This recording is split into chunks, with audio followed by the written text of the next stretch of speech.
مسلک جمہور کی تعریف: دین اور اسلام کتابی ہے، رواجی نہیں۔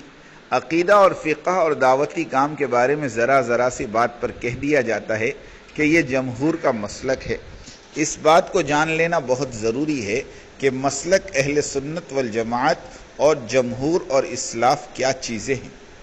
جمہور یہ تو امت مسلمہ کا ایک بحر بے کراں اور ایک بڑے سواد اعظم کا نام ہے، جس میں ائمہ اربعہ کے علماء، فقہاء، محدثین، مفسرین اور خیر القرون کے زمانے سے لے کر آج تک کے علماء حق شمار ہوتے ہیں۔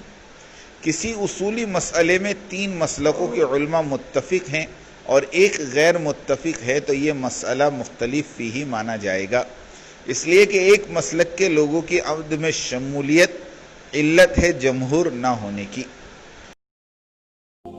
السلام علیکم ورحمۃ اللہ وبرکاتہ۔ شبہات کا ازالہ پیج کو سبسکرائب کریں اور بیل آئیکن دبائیں، سب سے پہلے